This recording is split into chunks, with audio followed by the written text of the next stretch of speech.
Good morning, everyone. Pete Pardo here from Sea of Tranquility. Welcome to another edition of Ranking the Albums. Today, we've got my comrade in arms.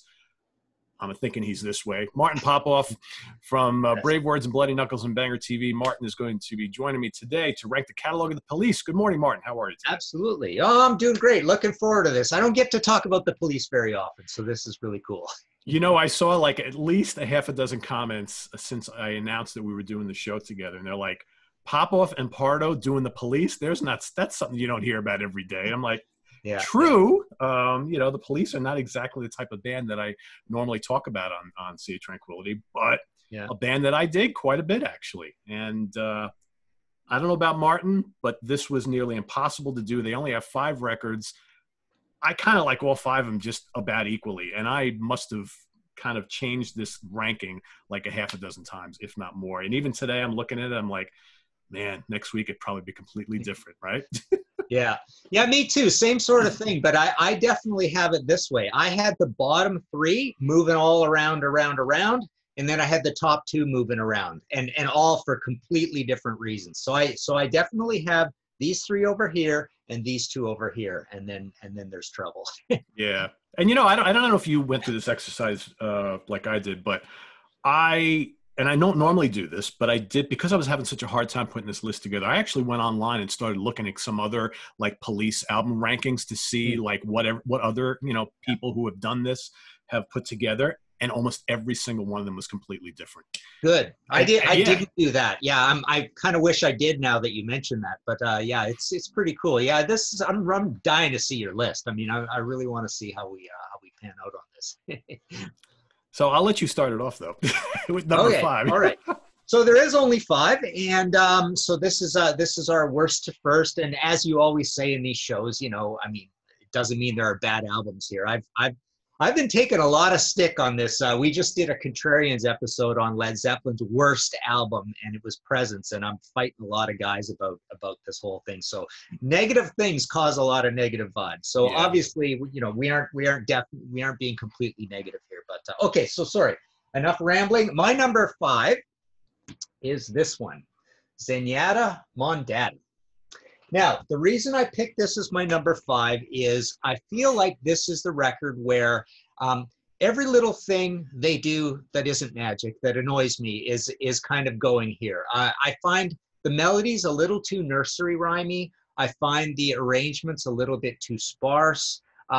You know, it was a rushed album for them. They had to record in Netherlands. They were going on a world tour.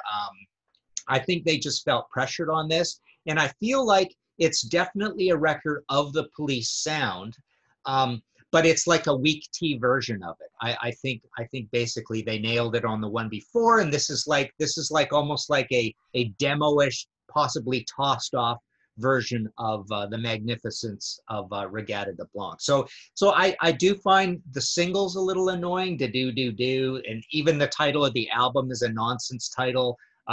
There are long instrumental passages and instrumental things on it. This is the 3rd in a row produced by Nigel Gray, and I find the production is just getting a little weak too.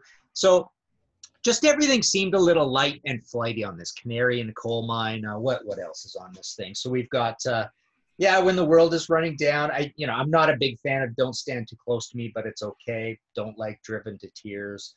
Bombs Away.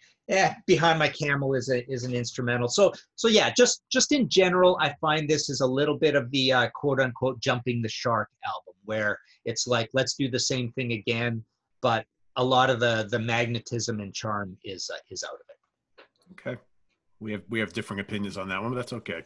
But funny enough, that's one of the ones that on most of those other lists that I looked at ranked near the bottom, and which was surprising to me, but you know, hey, to each his own, right? So, so my number 5, and again, it pained me to put this at number 5 because I do like a good amount of tracks on there, is the debut at Outlandos D'amour.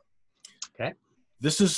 Here's an interesting thing which I found in kind of revisiting this catalog again, and I almost never say this about any band because I'm usually not a hits guy. And I will say probably about 98% of all the bands that I like the deep cuts more than I do the hits. It's not the case with this band. With this band, I love almost all the hits, and a lot of the deep cuts, I'm kind of like, met on, and especially from this album. Next to You is great. I mean, I kind of like the energy of this album, I think. So, you know, you have some mandatory tracks here. You got So Lonely, you got Roxanne, Can't Stand Losing You. I also dig A Hole in My Life a lot. But, you know, and Masoko Tango's pretty cool. But Be My Girls, Born in the 50s, Peanuts, kind of met on those. But I do like this album a lot. Funny little story, I don't know if you've heard this before, but on their very first tour of the U.S., in 1978, October 1978. The first 2 gigs they played was a 2-night stand at CBGB's in New York City. Okay. Their third gig scheduled was in a little place in Poughkeepsie, New York, not 30 minutes from where I live, called the Last Chance Saloon. And they actually braved the trek from New York City in a rental car through a strange late October snowstorm, like rain and ice and sleet and all that kind of stuff. They get to the Last Chance Saloon and only like 2 tickets were sold. So they hung out at the bar, which had like pinball machines and pool tables and all that kind of stuff. And the band showed up. There's like nobody there, but they were going to play. So they're hanging out. They have dinner, something, couple drinks, whatever. They're playing pinball or pool or whatever with a couple people who were just hanging at the bar. And then when they told them that they were the band playing, the guys at the bar were like, oh, well, maybe we'll go and we'll go see the show. So they actually wound up playing to just 4 people that night. Wow. And funny enough, one of the guys who was at that show, one of the 4, never went to see the band again. And like just a couple years later, they were headlining Shea Stadium playing to, you know, 50, 60,000 people in just a very short time afterwards. So this has got, it's like local lore here in the Hudson Valley in New York that the Police played their 3rd ever U.S. gig to only 4 people at a concert, which is really the only concert venue here in this area. So little bit of history there. But that's my number 5, Outlandos D'amour. A really good album that I dig a lot, but something's got to come in at number 5, and that's my pick. Okay. All right. Very cool. Yeah, mine's going to be pretty low on that too. So I think we're in pretty good agreement on that one. Okay, my number 4 is this one, Synchronicity. Now, the reason I put Synchronicity as my number 4, so, you know, generally pretty low, I really don't like a lot of the quietness on it. A lot of the, I really hate the single, Every Breath You Take. That's the name of it, right? Yeah, I mean, it's the biggest song of all time, apparently. The title is so boring, I even forget the title. Every Breath You Take. Yes, okay. Yeah. So, I mean, I just have always hated that song. It's apparently it accounts for like 20, 30, 40% of Sting's income. It's a massive, massive song. This album went 8 times platinum. So they went platinum, I think double, triple, 8 times platinum. And, you know, it's based on this song. I just loathe the fact that that's, you know, the thing that the Police are going to be remembered for, this almost like nursery rhymey sort of. That was their chick song, Martin. I mean, that was all the women adored that song. So yeah, but you read about Sting. I mean, this has to do with his affair with Trudy Styler when he's still married, and it's more of a sinister, negative, stalking sort of song. But it is a ballad. I love Synchronicity 1 and Synchronicity 2. These 2 driving, cool, pretty heavy tunes. And I like Miss Gradenko. You know, there's some world music-y sort of stuff on it. I just find like King of Pain and Tea in the Sahara. I don't like these quiet sort of things. And the vibe on this record, I mean, you know, this was the airing the dirty laundry era where they were recording in different rooms. They almost like had, you know, came to blows. Hugh Padgham almost quit on them a couple times. I mean, essentially, they were not getting along at all. So it's considered the fragmented album. I consider it a peaks and valleys album, and I kind of like that when there's a lot of like, you know, flat out rocking on it, like Synchronicity 1 and 2. Great songs. I mean, Synchronicity 1 is literally close to my favorite Police song. I remember getting really sick of this album because it was a stereo demonstration album in the you know, the record store I was coming back from university at time. You know, I have bad memories of a dozen albums that we played constantly for people on testing car stereos and whatnot, you know, cassette decks and the early CDs eventually. But No, I just found that the single grated on me so much. The other singles I didn't like very much. I like the heavy songs, so this was like I love it, I hate it sort of album. But yeah, it was absolutely massive. Recorded at Air Montserrat, right? It was super expensive studio, then Le Studio. So they're a massive, big, rich band at this point, and yeah, I just found it too all over the place. A lot of variety for sure on it, but yeah, I mean, well, we'll get to that. My number 4 from '81, Ghost in the Machine. I would say this is probably one of those Police albums that I probably liked a lot more around the time when it was released, and kind of reflecting back now, I'm thinking that I don't like it as much as I used to, but it's still, again, I'm going to go back to the same thing. I love the hits on it. I find some of the deep cuts just not really working for me. Spirits in the Material World, good song. I'm not sure if I like that as much as I used to. Every Little Thing She Does Is Magic, kind of a quirky, fun pop song. Demolition Man is terrific. Invisible Sun is a really good, moody song. I was listening to that yesterday. I'm like, yeah, I forgot how much I really like that song a lot. Omega Man is fun.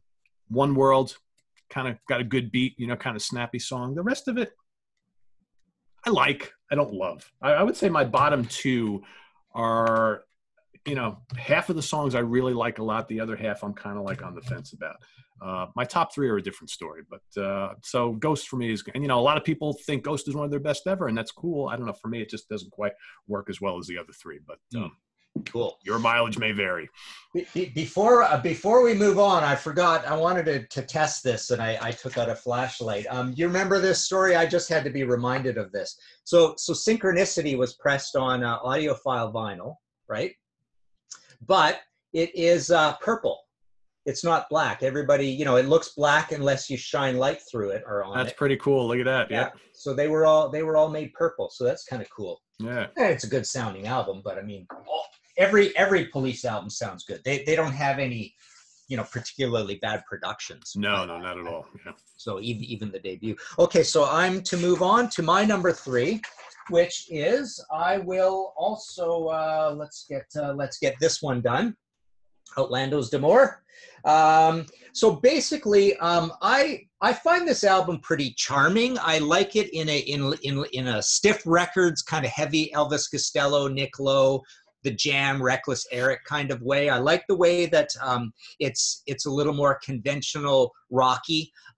It's got actually, it's funny. In university second year, we had a band and we played Roxanne, and we even played Be My Girl Sally, the one about the inflatable doll, believe it or not. Our bass player did the spoken word parts. And there's another one on here we played. We played 3 songs off of this album. But no, I love the way that, number one, as I just said, there are no bad Police productions. So this actually sounds pretty good, recorded at Surrey Sound Studios. But yeah, it's got some good punky stuff like Next to You, the chorus of So Lonely. I think I agree with you, Pete. I think the hits are amazing. Roxanne's a killer song, of course. So Lonely is great, and the other big hit was Can't Stand Losing You. But I do like Born in the 50s. Truth Hits Everybody. It's just a good, charming record, and like I say, a little more conventional. They're kind of finding their sound, so it's quite accessible. It's not a very foreign, strange sound for them, even though it has a foreign title. Some trivia about the title that I saw. I think they wanted to call it Police Brutality, but Miles Copeland, Stewart's brother, Stewart's an American, by the way, which is pretty weird. I often forget that. But he was, I guess, an embassy kid. I mean, they moved around. He grew up in the Middle East or whatever. But yeah, brother to Miles Copeland. And Miles loved Roxanne so much when he heard it, he wanted to shift the title to something a little more kind of love-based or whatever. But yeah, that album cover, that's a very punk album cover, right? Oh, it absolutely is. It looks so punk. And the name of the band, The Police, of course, is a punk thing, and the police, you know, it's very, very punk looking. And look at Stingy there. You know, he looks pretty funny, right? And yeah, the other two guys came from almost like a prog background. And Andy been in all sorts of different little things along the way. It almost reminds me of like a Fast Eddie Clark situation, where you're just kind of nobody doing these things that don't make sense, and then all of a sudden you're doing this crazy music that has nothing to do with your past identity. So Andy, yeah, his past career reminds me for some weird reason of Fast Eddie Clark and Motorhead. But yeah, so there you go, my number 3. And I really like Andy's guitar tone on that first album, as well as on my number 3 pick, 79's Regatta de Blanc. Okay. Which, you know, like I mentioned, I probably rehashed this ranking so many times. This actually was a little bit higher on my list originally, and then I kind of changed things and moved things around. But I think this is a pretty special record, I think. And this is one of those in this catalog where I like the deep cuts almost as much as the hits, and the hits I really love a lot. Message in a Bottle is a great song. The title track is incredible. It's All Right for You, really strong song. I love Walking on the Moon. That's probably one of my favorite Police songs. And, you know, I'm not a big reggae guy, but I like those little reggae bits that they throw into their music. I think it really works. It's just like a really unique band when you really think about it. What else we have on here? No Time This Time, a lot of fun. I don't know. And I love the drumming on this album. This is I think out of all the Police albums, if I'm going to like point someone to Stuart Copeland's drumming, this is the one that I do. This is the one I point to. Yeah. And I love the cover too. And I think you know, the cover of this and the first one kind of have that like late 70s kind of, it's either like UK punk or New York punk. So it's like, you know, it's like you look at this real quick. If it didn't say the Police, it's like, oh, is that a Television album? Is that a Blondie album? You know, so to speak. Yeah. But I like, and I think the production on this album is absolutely fantastic. So it's just, I love the crispness, the catchy nature, the melodies. Just a really, really cool album, I think. All right. Okay. So my number 2, we're up to 2 here. I am going to go with Ghost in the Machine. Now, what I really like about this record, I'm surprised, but I mean, I'm the last person to say this, but I love the fact that they brought in lots of keyboards, synthesizers, even piano. There's this, I think his name, John Roussel, plays a lot of the piano on here, but a lot of the synthesizer came from Sting. I love the fact that they brought this stuff in. To me, this is their try harder album, where they throw everything but the kitchen sink at it, a lot of production. And I just think, I just love that they did a real about face. The first one, they're finding their sound. The second one, they find their sound. The second one, I think they kind of jumped the shark a little, as I said. This one, they just completely reinvent themselves. They're recording again, Air Montserrat, Analyst Studio in the famed for Rush, April Wine. A lot of people recorded their David Bowie.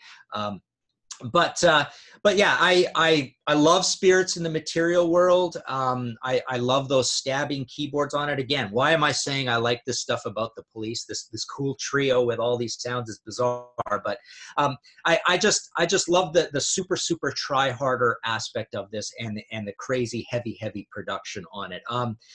I think this has got their favorite poppy ditty on it. Every Little Thing She Does Is Magic, I think, is just a great song, real happy song. Invisible Sun is a really cool, serious, dark one. That's what a lot of people say about this album, that it's dark, right? Demolition Man is a very cool, funky one. And here, you know, you and I have talked about funky stuff before, and it's like, you know, I actually like when Police does funk. Some of it, because I don't really like too much information and Rehumanize Yourself. I guess, well, I don't know. I guess they're not exactly funky.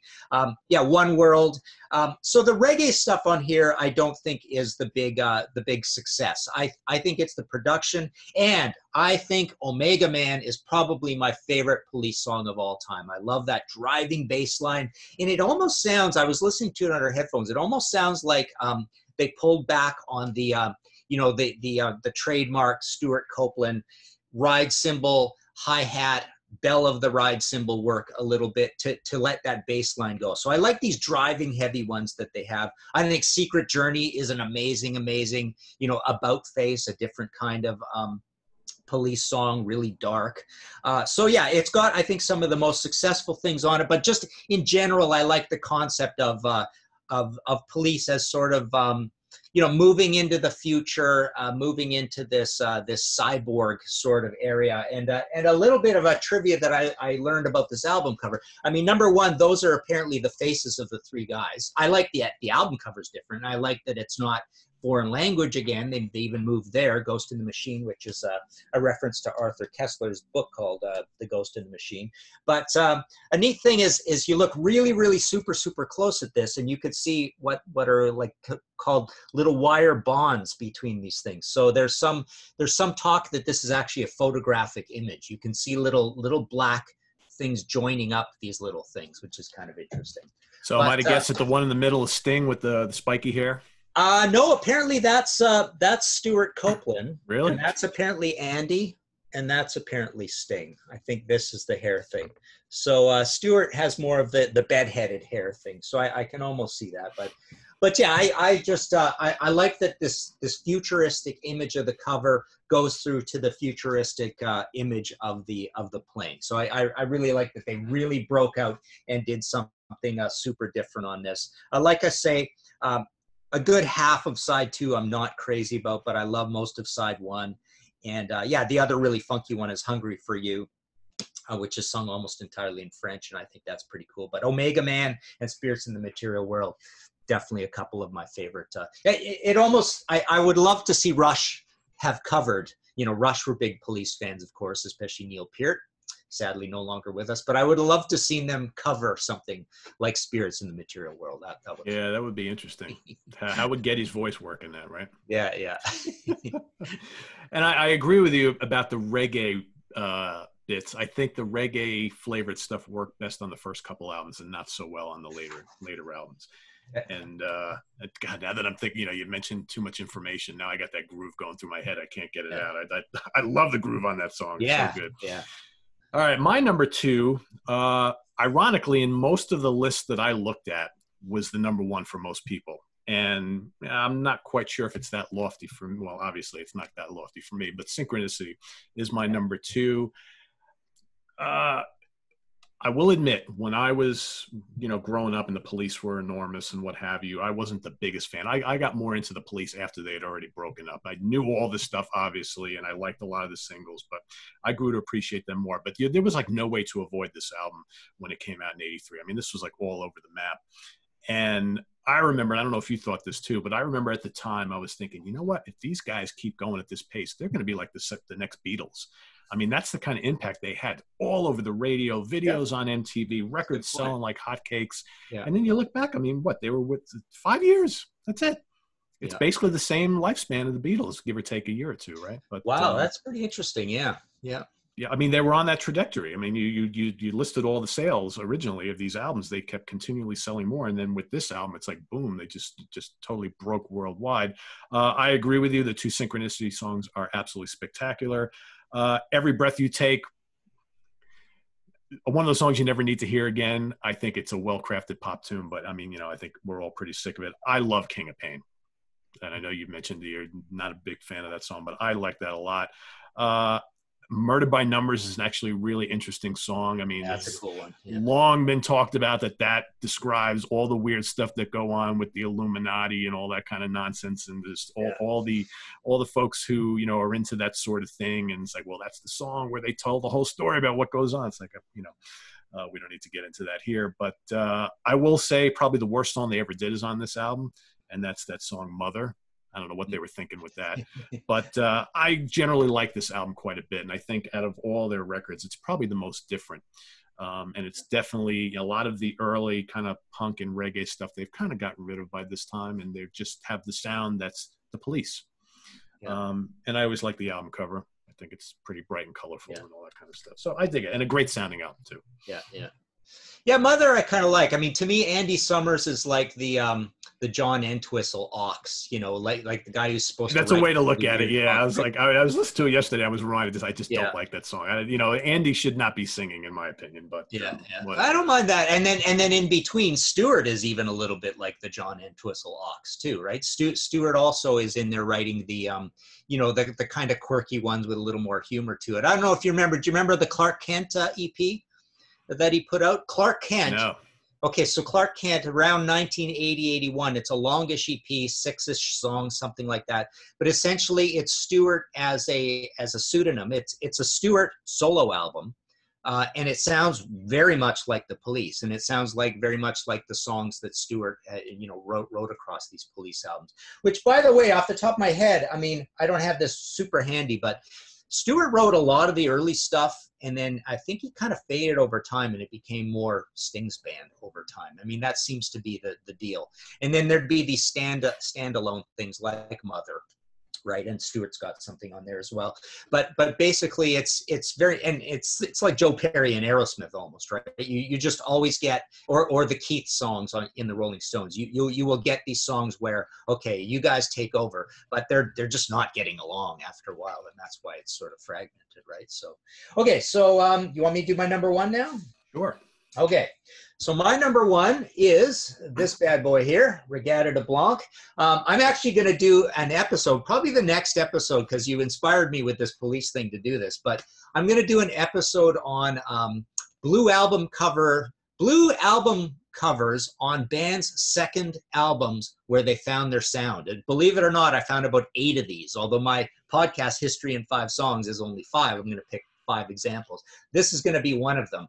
I always thought Sting looked a lot like Ronnie Montrose on this album. Yeah, you got that right. Yeah. Yeah. But so back up a second. So this idea you have, it doesn't necessarily mean it has to be their second album, or does no, but I found that a lot of them are their second album. Okay, but the second album where they really, really found this. And the only reason I bring this up is because the first thing that came to my mind, but it's by no means their second album, but it could be, I was thinking UFO's Obsession. And it's not their second album, and they had a couple good albums before that, but that's probably the second album after they really, really found their direction with Lights Out. I guess you can kind of think that. I don't know, but Force It. Well, I'll give it away a little because there's some really obvious examples. I'm going to do this. I'm going to do Foreigner Double Vision. How about Fly By Night? Well, yeah, that's an awesome example, but I'm probably not going to do it because I talk about Rush too much, but that is probably almost the best example of all. But I'm also going to do Van Halen 2 because I think that's where they discovered the Brown sound. And I'm probably going to do Saxon Wheels of Steel. So it's pretty bizarre, but there's at least those ones there. And then there are ones that aren't their second album where you could say Scorpions did 3 blue albums in a row. When they got their Americanized Matthias Jab sound, you could say Nazareth on their third album, Razamanaz found their sound. So yeah, But I won't go on. I'm going to do an episode on it. Interesting concept. Yeah, pretty cool. So anyways, this record, I totally believe that this is where the Police found their sound. And on the 4th and 5th album, they almost move away from a lot of elements of their sound. And on the 3rd one, like I say, it's the weak T version, I think. So Stewart's drumming, absolutely. This is where he basically becomes infamous for, the really tightly tuned high snare, the busy hi-hat work, the bell of the ride cymbal and the ride cymbal work where it's kind of non-syncopated with the simple beat that's going on elsewhere. So basically you're drawn to his hi-hat or cymbal work, essentially. He hits a lot of those small cymbals and stuff. I mean, we had a band later that did Message in a Bottle. I think Message in a Bottle is absolutely, the perfect shining example. Was a huge single, but it's the perfect example of everything you want from the Police in terms of them coming up with their sound. I love Bring on the Night, that sort of Spanish guitar flamenco feel to that. I think Regatta de Blanc is their best instrumental. I love the atmosphere and the groove early on it, and then it gets heavy later on. On Any Other Day is one of these Stewart Copeland / Clark Kent sort of songs. Yeah, that's the one. I mean, to be contentious, right? That's the one. It's funny. But that's where he talks about everything that's gone wrong in his life at this time, right? And he says, my daughter ran away. My fine young son has turned out gay, right? Can't say that now, right? But I guess you could say that in 1979, right? Yeah. But Contact's cool. No Time This Time. I love that. That's a really fast heavy punky one at the end of the album. And it's got these really cool drum breaks at the end of it, where you hear just the joy and the energy that you get out of Stewart. And again, that highly tuned snare. So I feel this is almost like a concept album, and the concept is we're inventing a new kind of rock and roll, a new kind of sound here. A lot of reggae on here. Like we know there's this long history of reggae in the UK leading up to this, starting in the late 60s pretty much. But yeah, I just think everything, I'm thinking The Bed's Too Big Without You. A lot of rim shot work on here from Stewart. And I think it's probably their best sounding album. This is Nigel Gray, so he did 3 in a row, and he wasn't even considered that much of a producer. I guess he was a trained doctor or something or other. And recorded, they got to spend a little more time on this one than they did on Zenyatta, and things weren't so grim as they were on the debut, being a new band. But yeah, I just think, like I say, the second album, the Blue Album, Police totally discover their sound here. They get an exquisite, beautifully trebly recording on this record. Just throughout, they are showing all the facets of what they do, but it's still in a tight time frame of these 3 guys playing and arranging fairly sparsely, and they never had this much magic ever again. There you go. I mean, I agree. It's a great album. And the early configurations of my list, that was also at the top.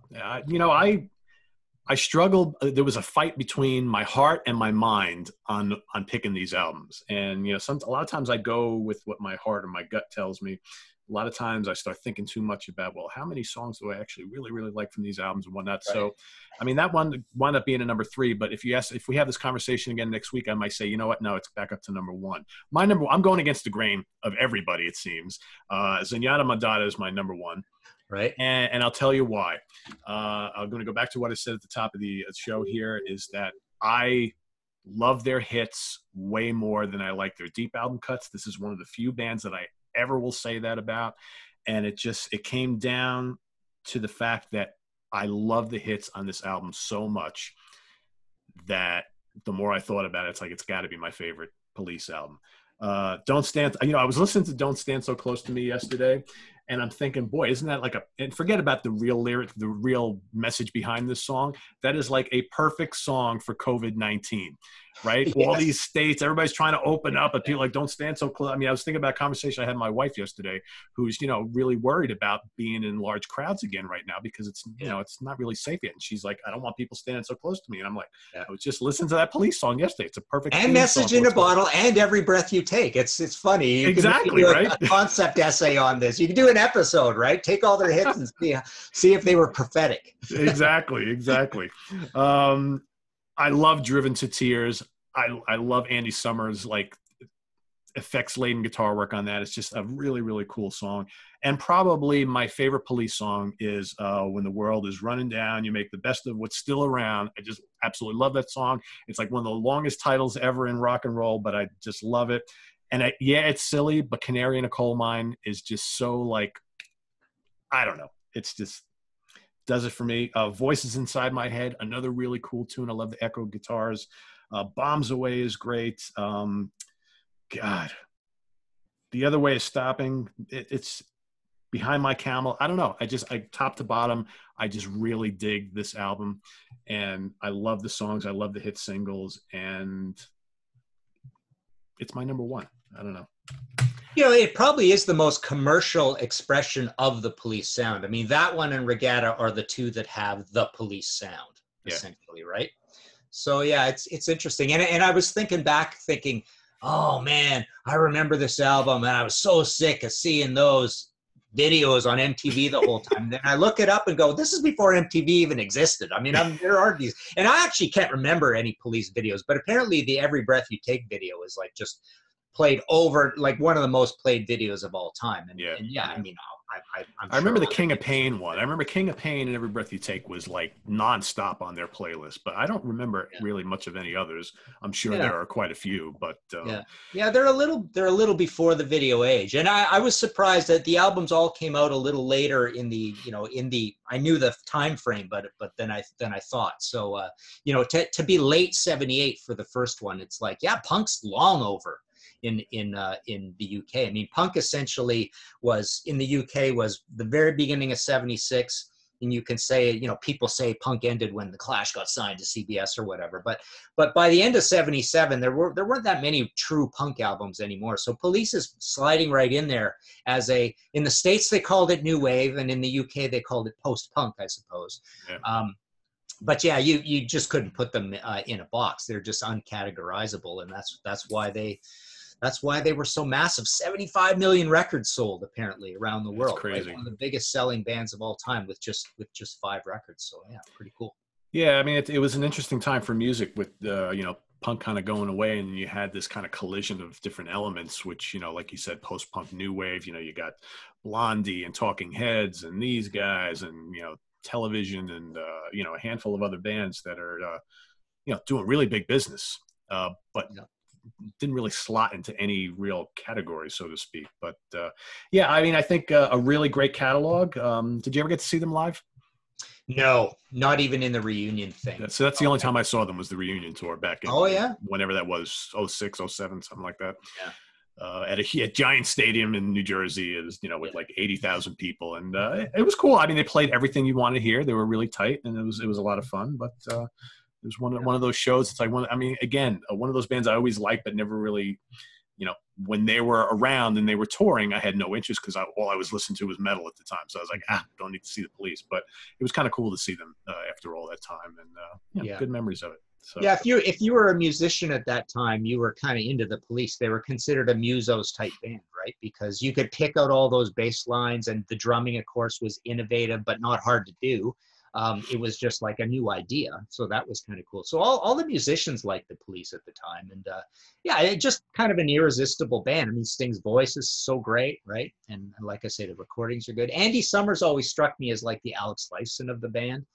He's in there chiming and fitting in around these very distinctive vocalists / bassists and a drummer who's very distinctive, right? So yeah, Andy's got a lot of texture to what he does throughout. And what's interesting about Andy is he doesn't solo much, but when he does, you're like all of a sudden, whoa, like listen to that. It's like you don't hear that too often in their music, right? But when he does, he makes a nice little statement.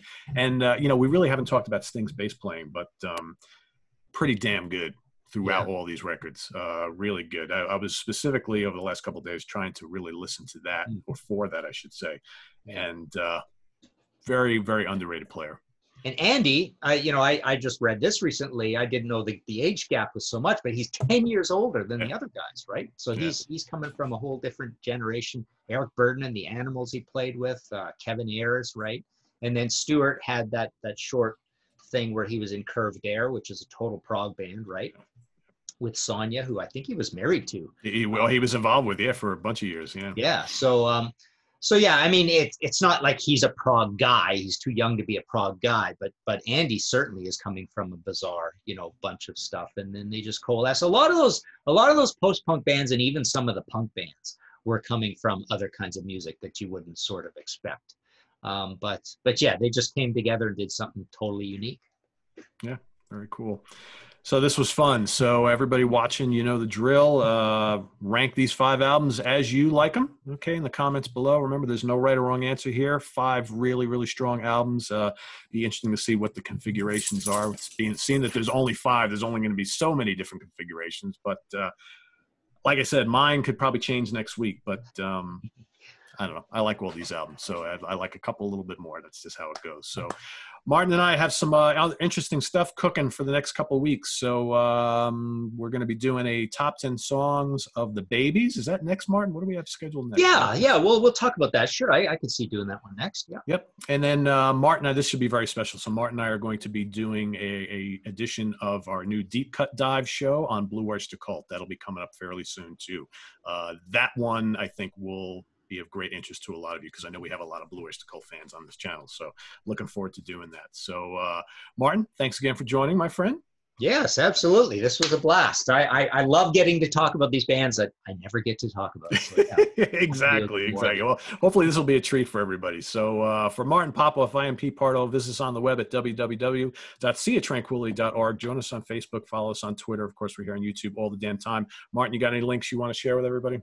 Nothing besides, I guess, my main. I've got my my podcast, History in 5 Songs with Martin Popoff. I'm up to 52 episodes of that. We got The Contrarians, which is a YouTube show where we picked, contrarian choices or worst album. And then for your books, martinpopoff.com. Anything that's in print is totally described there. PayPal buttons, the whole shooting match. Yeah, very easy to order from Martin. So check out his website. We get a lot of notes from people saying, how do I get Martin's books? Go to Martin's website. Stop searching all over the internet. Go right to the source. It's the best way to do it. So thanks again, everybody. We'll speak to you later on, and take care. Bye-bye.